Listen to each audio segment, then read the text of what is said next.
আল্লাহ তাআলা বলতেছেন যারা ঈমানদার তাকওয়াবান তারা যদি ক্ষমতায় যায় চারটা কাজ করে। কয়টা বলেন?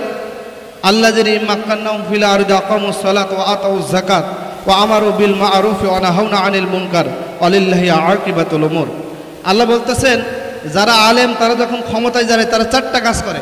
এক নম্বর তারা নামাজের বিল সংসদে আনে, দুই নম্বর তারা যাকাত ভিত্তিক অর্থনীতি কায়েম করে, তিন নম্বর তারা ভালো ভালো কাজগুলো আইন পাশ করে সমাজে জারি করে দেয়, চার নম্বর তারা অন্যায় অবৈধ কাজ আইন পাশ করানো তারা নিষিদ্ধ করে দেয়।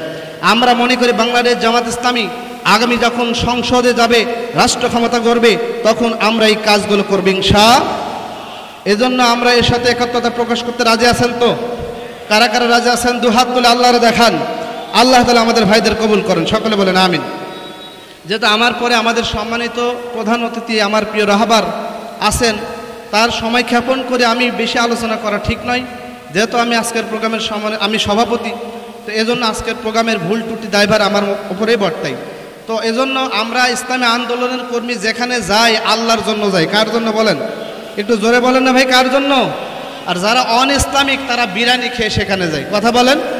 আমি যখন 2009 সালের পর ইসলামী ছাত্র শিবিরে যখন ছিলাম একজন সক্রিয় কর্মী, আমি দেখেছি আমার মহল্লা থেকে আমি নিজের টাকা খরচ করে আমি আন্দোলনে শরিক হতাম। আর আমার বন্ধুরা আমার সাথে থাকতো, ওরা অন্য দলের বিরিয়ানি নিয়ে টাকা নিয়ে তারা একই ময়দানে উপস্থিত হতো। সুতরাং আমার কর্মসূচি তার কর্মসূচি এক নয়। কিছুদিন পরে দেখা গেল ওই ভাই আওয়ামী লীগে যোগ দিল, আমি আমার অবস্থানে ছিলাম, কারণ আমি সততার সঙ্গে সংগঠন করেছিলাম। তো সমত ভাইরা, এজন্য আমরা বিরিয়ানি খাওয়ার জন্য কোথাও যাই নাকি? যাই না। এজন্য আমরা এখানে বিরিয়ানির ব্যবস্থাও করে নাই। আমরা কর্তৃপক্ষকে বলেছিলাম বাংলাদেশ জামাত ইসলামী ছাত্র শিবির ওলামা বিভাগ কোথাও কোনো জায়গায় বিরিয়ানি খাওয়ার জন্য যাই না, আমরা যাই আল্লাহর দ্বীনের জন্য। কথা বলেন ঠিক কিনা? তো সম্মানিত ভাইরা, এজন্য আজকের যারা আয়োজন করেছে, বিশেষ করে চেসো এবং দরগাতলার ভাইরা এলাকাবাসী, আমি সকলের জন্য শুভকামনা জ্ঞাপন করি। যেহেতু প্রোগ্রাম তারা এত সুন্দর করে আয়োজন করেছে, আজকে বিশেষ করে আমার প্রিয় ভাই, আমার স্নেহভাজন প্রিয় ভাই, বাংলাদেশ মাজলিসুল মুফাসসিরিন কুষ্টিয়া জেলা শাখার সম্মানিত সাংগঠনিক সম্পাদক জনাব মাওলানা আলামিন হোসেন বিন ফারুকী, তাকেও আমরা ধন্যবাদ জানাই। আপনাদের কাছে দোয়া রেখে আজকের প্রোগ্রামের জন্য আল্লাহ তাআলা আমাদের বরকত দান করুক, ভুল ত্রুটি ক্ষমা করুন। আমি কুষ্টিয়া শহর শাখা ওলামা বিভাগ কর্তৃক আয়োজিত শহীদ আল্লামা দেলোয়ার হোসেন সাঈদী রাহিমাহুল্লাহ কর্মজীবন ও তার স্মরণে আজকের আলোচনা সভা ও দোয়া মাহফিলে সম্মানিত প্রধান অতিথি আমাদের একান্ত প্রিয় শ্রদ্ধেয় ভাজন বাংলাদেশ জামাত ইসলামী কুষ্টিয়া জেলা শাখার সম্মানিত আমির জনাব অধ্যাপক মাওলানা আবুল হাশেম স্যার, আজকের প্রোগ্রামের সম্মানিত বিশেষ অতিথি কুষ্টিয়া পৌরসভার সম্মানিত আমির জনাব প্রিয় ভাই রাজিউদ্দিন আহমেদ শাহিদ, আজকের প্রোগ্রামের সম্মানিত প্রধান অতিথি প্রধান বক্তা আমার একান্ত প্রিয় শ্রদ্ধেয় ভাজন বড় ভাই জনাব মাওলানা ইব্রাহিম খলিল মুজাহিদ হাফিজাহুল্লাহ সহ সকল দায়িত্বশীল বৃন্দ, আমার সামনে উপবিষ্ট সকল স্তরের তাওহীদ জনতার একাংশ, সকলকে আন্তরিক শুভেচ্ছা, সালাম, আসসালামু আলাইকুম ওয়া রাহমাতুল্লাহ। সমত ভাইয়েরা, আমি আপনাদের একটা প্রশ্ন করতে চাই, আমরা এখন স্বাধীন না পরাধীন বলেন তো? একটু জোরে বলেন না, স্বাধীন না পরাধীন? আমরা মুক্ত না আবদ্ধ? আবার জোরে বলেন, মুক্ত না আবদ্ধ? দীর্ঘ 15 বছর স্বৈরাচারী জালিম খুনি শেখ হাসিনা আমাদেরকে আবদ্ধ এবং পরাধীন করে রেখেছিল। আমরা আলহামদুলিল্লাহ আল্লাহ তাআলা দরবারে শুকরিয়া আদায় করে আল্লাহ তাআলা আমাদের মুক্ত এবং স্বাধীন করেছেন। কথা বলেন ঠিক কিনা? সমত ভাইয়েরা, পৃথিবীতে যুগে যুগে জালিমদের আবির্ভাব হয়েছিল, পতনও শোচনীয়ভাবে হয়েছে, হয় নাই? একটু জোরে বলেন, হয়েছে কিনা? তো শেখ হাসিনা তিনি যে জালিম স্বৈরাচারী শাসক ছিলেন, তিনি ভুলে গিয়েছিলেন নমরুদ ফেরাউনের যেমন পরিণতি হয়েছিল, পতন হয়েছিল, তারও পতন হবে সেটা তিনি ভুলে গিয়েছেন। আল্লাহ তাআলা বলেন মাকারু ওয়া মাকারাল্লাহু আল্লাহু খায়রুল মাকিরিন।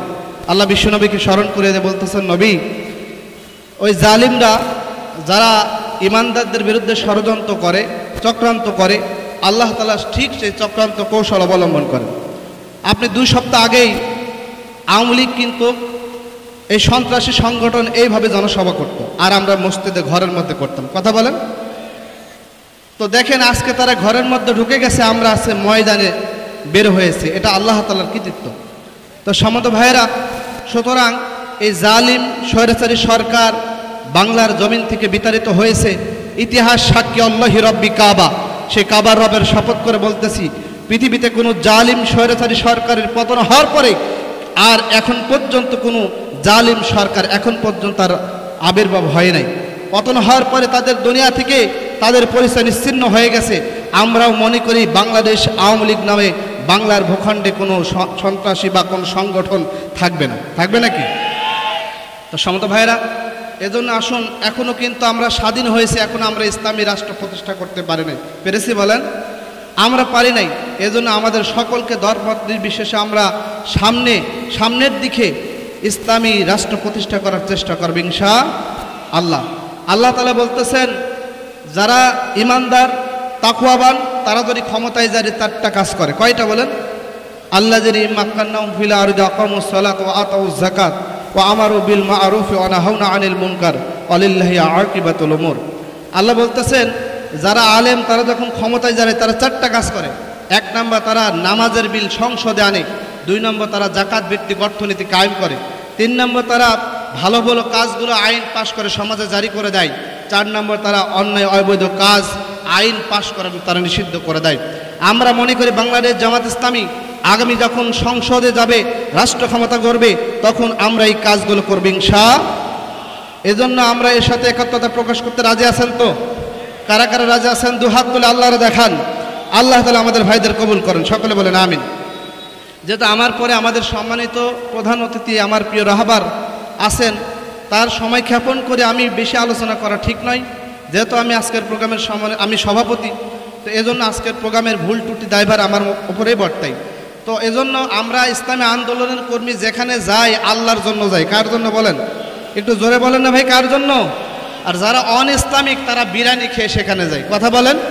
আমি যখন 2009 সালের পর ইসলামী ছাত্র শিবিরে যখন ছিলাম একজন সক্রিয় কর্মী, আমি দেখেছি আমার মহল্লা থেকে আমি নিজের টাকা খরচ করে আমি আন্দোলনে শরিক হতাম। আর আমার বন্ধুরা আমার সাথে থাকতো, ওরা অন্য দলের বিরিয়ানি নিয়ে টাকা নিয়ে তারা একই ময়দানে উপস্থিত হতো। সুতরাং আমার কর্মসূচি তার কর্মসূচি এক নয়। কিছুদিন পরে দেখা গেল ওই ভাই আওয়ামী লীগে যোগ দিল, আমি আমার অবস্থানে ছিলাম, কারণ আমি সততার সঙ্গে সংগঠন করেছিলাম। তো সমত ভাইরা, এজন্য আমরা বিরিয়ানি খাওয়ার জন্য কোথাও যাই নাকি? যাই না। এজন্য আমরা এখানে বিরিয়ানির ব্যবস্থাও করে নাই। আমরা কর্তৃপক্ষকে বলেছিলাম বাংলাদেশ জামাত ইসলামী ছাত্র শিবির ওলামা বিভাগ কোথাও কোনো জায়গায় বিরিয়ানি খাওয়ার জন্য যাই না, আমরা যাই আল্লাহর দ্বীনের জন্য। কথা বলেন ঠিক কিনা? তো সম্মানিত ভাইরা, এজন্য আজকের যারা আয়োজন করেছে, বিশেষ করে চেসো এবং দরগাতলার ভাইরা এলাকাবাসী, আমি সকলের জন্য শুভকামনা জ্ঞাপন করি। যেহেতু প্রোগ্রাম তারা এত সুন্দর করে আয়োজন করেছে, আজকে বিশেষ করে আমার প্রিয় ভাই, আমার স্নেহভাজন প্রিয় ভাই, বাংলাদেশ মাজলিসুল মুফাসসিরিন কুষ্টিয়া জেলা শাখার সম্মানিত সাংগঠনিক সম্পাদক জনাব মাওলানা আলামিন হোসেন বিন ফারুকী, তাকেও আমরা ধন্যবাদ জানাই। আপনাদের কাছে দোয়া রেখে আজকের প্রোগ্রামের জন্য আল্লাহ তাআলা আমাদের বরকত দান করুক, ভুল ত্রুটি ক্ষমা করুন। আমি বলে আমার আলোচনা শেষ করছি। আসসালামু আলাইকুম ওয়া রাহমাতুল্লাহ।